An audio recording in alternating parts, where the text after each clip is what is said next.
Hey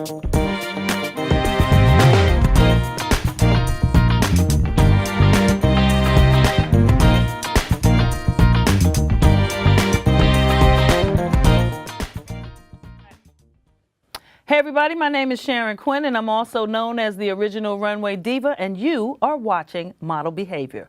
Class is officially in session.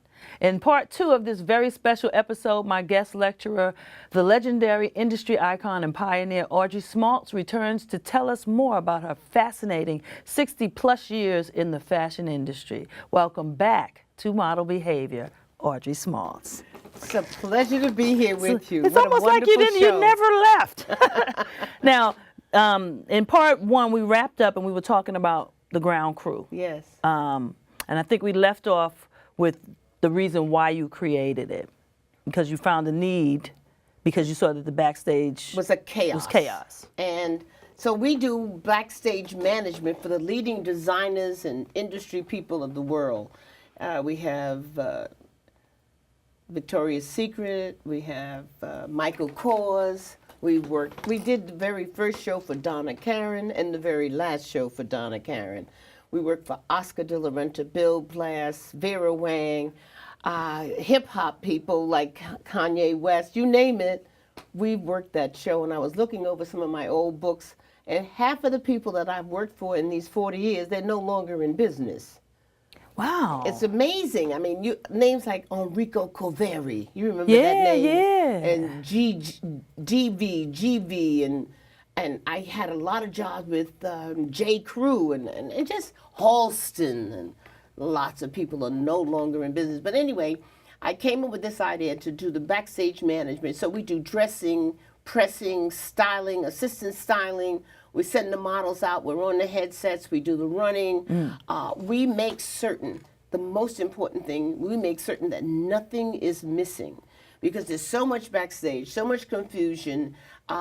Models tend to think because they wore it that it might belong to them, and I have to, yes, the models have, I watch out that they don't take the sunglasses or the shoes, or they may say to me, well, Audrey, the designer said I can wear this dress at the party. No, the designer did not say you can wear the dress at that party. No, you cannot have those boobs. So Oscar de la Renta said, I saved him so much money because he would have beautiful jewelry and somebody would take the jewelry and it was gone. He said ever since he hired the ground crew, nothing was missing. Now, how many people did you have to employ to? Well, I was the one who was watching everybody. Well, how was you?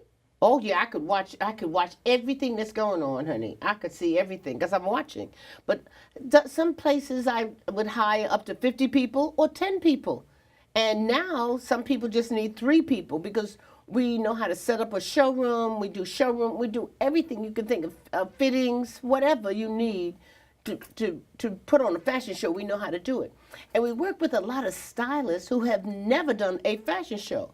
Now, a stylist who has styled for a photo shoot is different from a stylist who styles for a fashion show, because you can't have this model in this outfit and then you want to have it in this outfit, because you need a span between outfit number 1 and outfit number 10, because the girls in between, they don't know how to write a card the right way, where you're going to put the jewelry. So we know how to do all of that. We'll set up your backstage for you if you want us to do. You name it. And I came up with the idea because I was backstage seeing the confusion when I was in Europe. And we've been around for 40 years. In fact, we're going to celebrate soon, November the 7th. We're going to be in business 40 years. Isn't that exciting? Yes. Is there going to be a big party? Well, we're going to have a little get-together. Yes, we have. Not a real big party, but we're very thankful to God that we made it for 40 years. And I'm going to sell the business or whatever, because Mother wants to paint. And Mother wants to go out and speak. Wait, you said paint like an artist? Oh, yes. How long have you been doing major. it? Really? Yeah. So I want to paint again. I want to paint in watercolors, because it's like a fashion show. You have one chance to get it right. Wow. And the watercolors, one chance to get it right. Yes, that's what I want to paint. And you're just painting for yourself, or are you painting to? Well, it'd be nice if I'm them? good enough to have an exhibit. And if somebody wants to buy one, Oh, how I'm exciting. absolutely sure that they How will. exciting. I don't even know what it looks like, and I want to see it. Yeah, Now- I have some paintings that hang in my house now that I did when I was in high school. Oh, Yeah. I'd like to see those. Okay, you can come by. Yeah, you cook? Yeah. No, I don't cook. But you know what? I make a good martini. Okay, that's on my street. I can go with that. Now you said you're selling the business. Yes, I'd like to sell it to somebody who wants to buy it. I don't know. I don't have anybody in mind, but you never know. They have to take it in a whole new direction because fashion has totally changed. That's what I was getting at. Totally changed. It's not the same. They have a lot of designers out there, but I don't know. The bloggers, they have bloggers. I don't know who the bloggers are. But when we did fashion shows, the people who came to the fashion shows were buyers and press and a few good friends. Now, it's all about celebrities. Who's on the front row? And they have to put clothes on the celebrities. Those celebrities are not buying those That's clothes. what I was gonna. Are you selling and they're clothes like bloggers. that? You know, they're not selling clothes. So I have no idea why they're having shows. I guess it's an ego. But you don't on. make any money? Well, it seems to me that you don't make any money from that. And venues in New York are so expensive. Right, no, you That- can't. And then when we had 7th on 6th at Bryant Park, we were there from 93 to 2000 something. And then we went to Lincoln Center. They knocked us out of there within 5 years, I think. So we're all over the place now in Manhattan. We're every which way. It's very difficult if you are a working buyer or working, journalist to get from one show to the next because they're everywhere. It's very difficult. You know, I'm going to play devil's advocate and just throw something out there. Now, I don't know, do you watch Project Runway? Have you I been? used to, yes. Yeah, 'cause I haven't used to watch watched it. I used to watch it a lot. I loved it. Yes. But you know, they brought in real size women. They brought in plus size models it's about time for this season. But you know, the world is of size 14 and over. Exactly. Hello. Right. So I'm wondering, why are you just now getting to this We've all- in 2017? What do you think about this turn in the market, and do you see it as something that's just sort of something that's on trend now? No, it's not a trend because. Well, I know it's not a trend, and you know it's not a trend, but But you know, the girls that we know who are the skinny models that I've been dressing for years, they don't exist in the street. I don't see models like that. You see women who are size 12, 14, 16, and they want to see themselves. And finally, the designers have realized, well, you know, I better start making big size, plus size clothes. Well, they don't say plus size, curvy clothes, whatever you want to call it, because that's the average American woman. She's a fuller woman. She loves who she is, and she wants to see something on her size. So no, it's not a trend. It's here to stay. And what's interesting, I have always known that we as women of color, we always gained weight as we got older. But honey, I have seen so many white women who are huge. I mean, huge. I'm going, whoa. So and they're spending money. So you know, as long as people are buying, and they're buying, and the stores are making it fashion to figure. I love them. I used to work for his father, and I worked for his grandfather, because I used to be the model at Lane Bryant. I didn't tell you that. no, one. you did not. When I left Bloomingdale's, I went to become the model buyer. No, the model assistant buyer at Lane Bryant. I stayed there for 5 years. Oh, yeah, that was a fabulous job. And then I became the fashion coordinator. I made myself the fashion coordinator for that job. Yeah, it was a great job, and I got all my clothes free. And I was wearing designer clothes at Bloomingdale's, and I came to Lane Bryant, and I had to wear their clothes. Well, I got used to it because I had so many clothes. You know, it was fabulous. And so now the store that's doing very well is Fashion to Figure. They're making money because they go up to size 26. Yeah, I know all about them. Ashley Stewart, Lane Bryant. Those stores are making money. Those ladies need fabulous clothes too, and different price levels, different levels. So I buy my clothes. I happen to like Lafayette 148. That's my favorite. And this is a Lafayette. Would like to have them on. That's a man. Yeah, that's Edward Wilkerson. He's not Right. there now, but he started Lafayette 148 in 1998, I believe, or 1997. No, he's not retired, but he's not with Lafayette right now. Oh. No. But I still buy their clothes. I mean, they're just so elegant and classic. So, Audrey, you've had 60 plus years in this industry. Well, actually 65, because I'm 4score, and I was 15 when I started charm school. Wow. 65. I don't meet It's a lot of okay. people that, no, but that's, and I can see how I love it. well-rounded you are because of the career that you've had. Now, okay, see, I'm having my senior moments. Where do you, no, not where do you? You writing this down? That's what I want to Well, ask first you. of all, I'm my sorry. memoirs. Yes, Yes, that's what I'm working on my memoirs. The manuscript is ready, and I have an editor who's looking at it, and then I have my good friend Terry Agins who's going to look at it for me, and it should. Let's hope by the end of the year I'm ready. How to long rock. have you been working on it? A year, and I'm working with Peter Bailey, and I do the talking, and he does the writing, and we get it together. It's fun. It's a fun book. It's all about my years with the Ebony Fashion Fair, the 7 years that I was there from 1970 to 1977. And all the fabulous people I met. I didn't even tell you all the fabulous people and I met. can only imagine the photographs that are going to go in this we're gonna book. have great photographs. So please send me some photographs for this show, because you know I tell a thought story. I sent you. Oh, okay. You sent me some, but you didn't send me some of the stuff that we talked about. Okay, got it. I'll follow up though. All right. Yes, I will. I met Sidney Poitier. I met O.J. Simpson. I just met the most incredible people. Vernon Jordan. Yeah. Whitney Young. Whitney Young. Oh gosh. So you I got to know Grace Mirabella and her husband Bill Cahan. I used to bring. Oh, I'll never forget. Bill Blass people were at one of our shows, and I used to say to our audience, and this is 1971, 2, 3, 4, and I'd say, if I tell you his first name, will you tell me his last? And I would say, it's Bill, and I turned the microphone, and the whole audience said, Blass. So he heard about this. He said, wow, because he was with Maurice Retner at the time. It wasn't Bill Blass. He's big. He had to come to the show. Jeffrey Bean came to our show. The designers would come to the shows.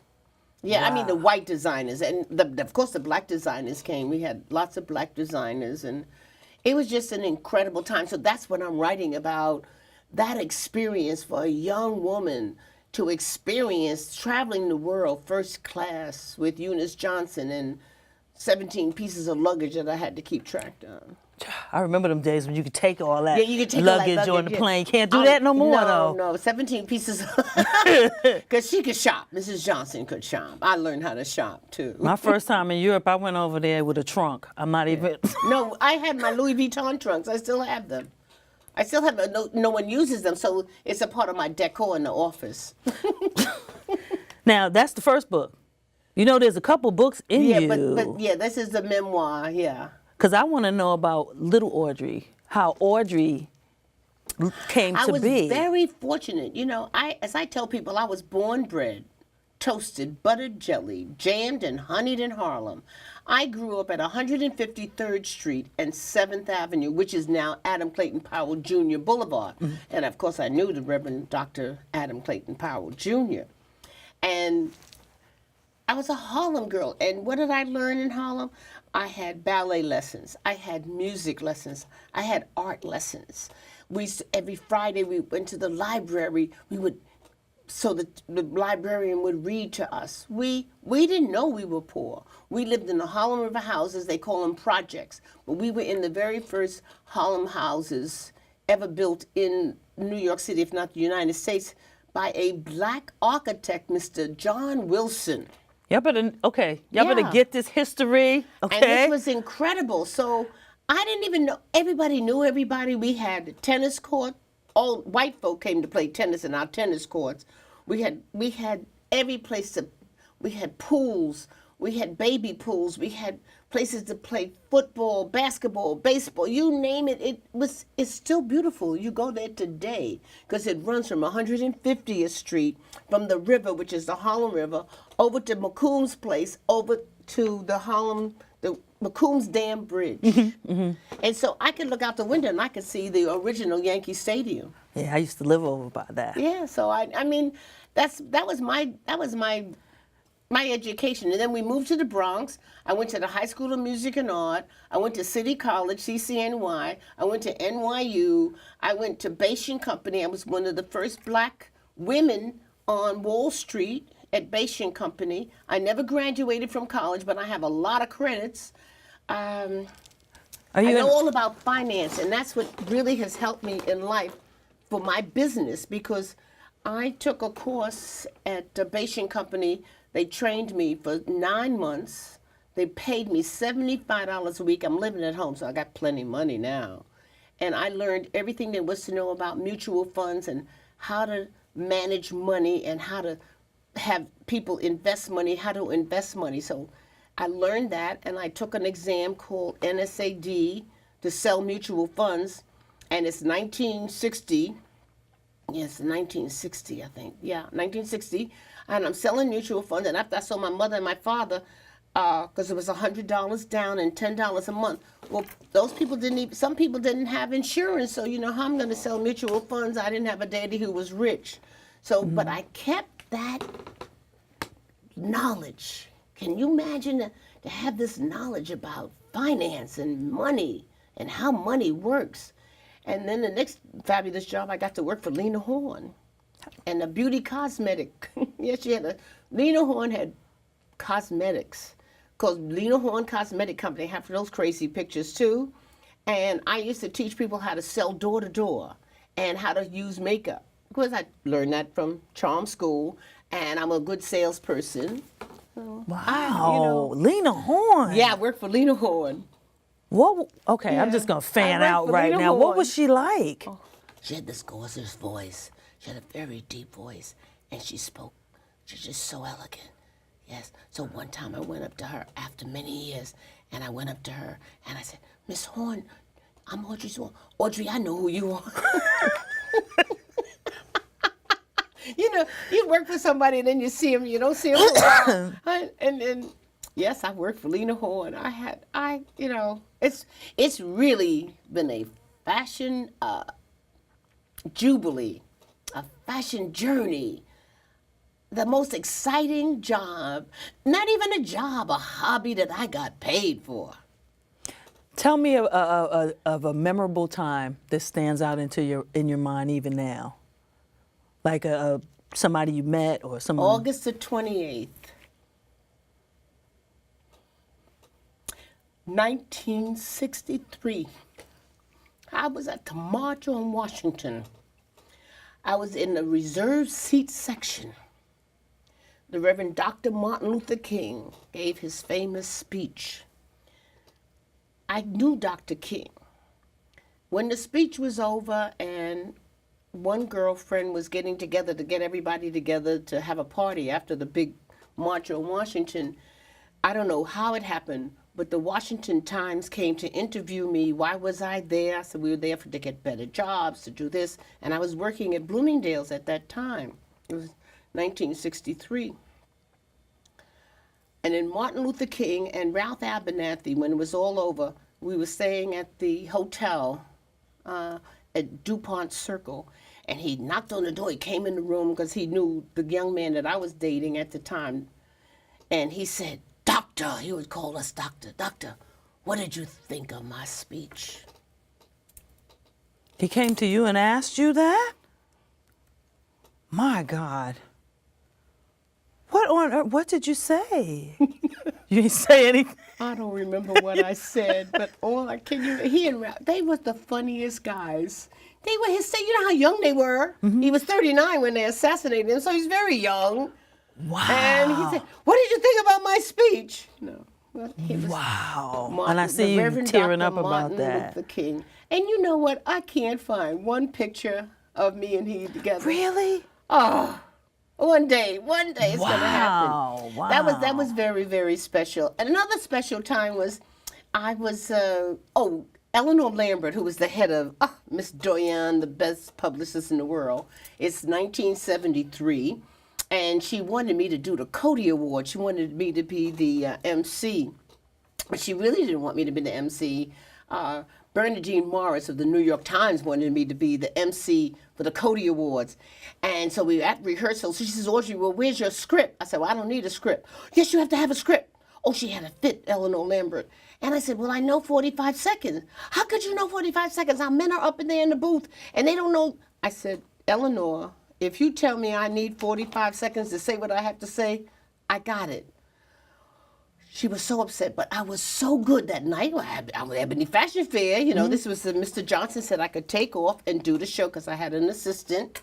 And I did the show, and that was exciting. And after that show, I'll never forget Miss, she was the star, the big woman on TV. I can't see that. I got a senior moment. She came over to me and said, oh, my God, you were really something.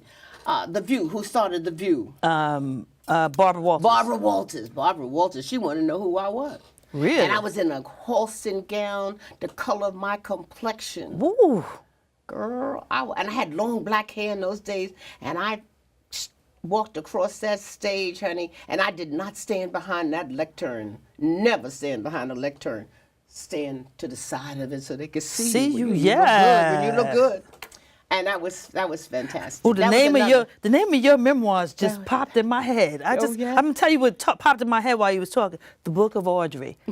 I don't know where that came from, but I'm gonna give that to you. Thank you. To you. But that was Barbara Walters, and then I was on Barbara Walters. She was doing a show, and Mr. Johnson called me the very first year. I was with Ebony, and we're trying to get that. The tape is this big. They don't make tapes like that anymore. I still have the original reel. It's a reel. Anyway, I was on the Today Show with her, and she wouldn't let me do the commentary. No, she didn't. But that's when she came to me 2-3 years later when I was doing the Cody Award. Then she spoke to me because she knew who I was because I was on her show in 1970. This is Barbara Walters. Barbara Walters. She did the commentary. I had to write her commentary for her. She wouldn't let me do. That's why I want to see that. One day I'm going to have it done. I have it now with someone. You want to get it transferred from reel to reel too? He can't find it. The young man is going to find it for me. Wow. Anyway, I have some incredible memories. Meeting Hubert de Givenchy, so elegant, so nice. You know, he had the first black cabine. Only black models. Sandy Bass, all the fabulous girls. Carol Miles. Patty Arrington. Okay, these are names that I'm sitting here going, I gotta go look this stuff up. So his he only liked black models. They were fabulous. So John Fairchild of Women's Wear Daily told him, if you want to be in Women's Wear Daily, you better get rid of them black models because I'm not going to have your clothes. It's the truth. Girl, you have to look up his black cabine. This is Hubert de Givenchy. So, I just love him. Wow. And you know who loved black models? Yves Saint Laurent. The top models were with Yves Saint Laurent. Remember Munya? Yes. And there was a fabulous girl from Chicago who tried on everything he made had to be fitted on her. I can't think of her name right now. She was fantastic. She was out of Chicago. I think Magic spoke about Yves Saint Laurent too. Oh yeah. Well, we sent Magic to Yves Saint Laurent. And Magic, we trained Magic how to walk. We sent Magic, remember Al Grundy who worked for me? Al Grundy's, you're going to go to East Saint Laurent because I knew all the people there, the PR people, and I was always nice to everybody. And Magic was there, and East Saint Laurent passed by. He said, I want her. Just like that. See, she was at the right place. Wow. At the right time. Yeah, I have some beautiful memories. Oh, and the fabulous... going to the Plaza Athénée and the Hassler Hotel I forgot to say, Mrs. Johnson collected paintings, so I got to meet de Chirico, Picasso. Oh, she was buying all this stuff, and naturally I was with her. Oh my God! And she would. She said, Audrey, we're going to Geneva. We'll be in Paris, and she said, Audrey, we're going to Geneva tomorrow or tonight or right now. Oh, yeah, why? She said, I need some watches. Oh, okay, all right. All right, Mrs. Johnson. I'm not even mad at you. Can you imagine? And then one time, she wanted to, I was buying a bag. It was in July or August. It was August. And everything's on sale in August in Europe. Maybe here too. And I was at the Yves Saint Laurent's boutique and I saw this cute little bag. It was like $99. Oh, I gotta have this bag. This bag is incredible. So I buy the bag. She said, I think I'll buy all the rest of the bags. Oh, Miss Johnson, I wouldn't buy a $99 bag if I were you. If I were you, I would have a Bulgari bag. You know, the Bulgari bag is $10,000. So we went to Rome. Wait, who told her that? Me. I told you her. told her not to buy the $99 bag. Well, she's a millionaire. Right. I work for her. So we went to Bulgari and she bought the Memoirs. Girl, that bag, you just said, honey, $10,000. Can you imagine what that bag is worth today? She had about 3 or 4 of them. And then she had special tassels made. She had special tassels made in Florence to match every gown she owned. Y'all don't know Baby. nothing about this stuff. Nothing. Miss Johnson was fabulous. Oh my God. She could spend some money. Audrey, let's go. I need a diamond necklace. Oh, honey, we should buy a diamond necklace. Oh, you need rubies. You have to have rubies, and we get ruby and diamond earrings, all in Florence. And we'd get emeralds. You know, I said you need the jewelry to match your gowns. And she could. Isn't that fabulous that a black woman could do that? You know, it was like, ooh. And one could live it while it was happening. I mean, you're not getting that now, unless you with Oprah, and I don't know. Well, I guess that would be Gail, and I digress. But Eunice had the money, honey. Oh, Mr. Johnson, they both had the money, and she knew how to spend it. Hello. That brings up another question, but we don't have time for that. What I want to ask you is, Audrey, how can people find you? How do they find you on social media? You know what I tell them? I'm on Facebook. Okay. But a lot of people say, oh, Miss Smaltz, can I have your card? I said, darling, just Google me. And you get this right? Google me and you'll learn too much. It's all there. I Google myself sometimes. I said, no, they didn't. But you're on Facebook. You're not on I'm on Facebook. Are you on Instagram? I'm on Instagram, yes. You on Twitter? I'm on Twitter. So you got all the social media but I stuff. don't use all of that. I have all of that. I really like Facebook though. All right, so I'm going to stop you right there because we're just about out of time. I think I hear the music. I want to thank my guest, Audrey Smaltz, for sharing her industry knowledge with us today. Now, before I go, as always, I want to leave you with a few thoughts. I want you to, 1, remember that you can't change the game until you first learn the game. 2, always surround yourself with positive people and positive things. Do what you love and love what you do. And lastly, be who you are, but be who you are tastefully. Always have some class about yourself. Now, don't forget to like us on Facebook and follow us on Instagram, Twitter, and Pinterest. Thanks for watching Model Behavior, and I'll see you guys next week. Class is officially dismissed. Bye, y'all.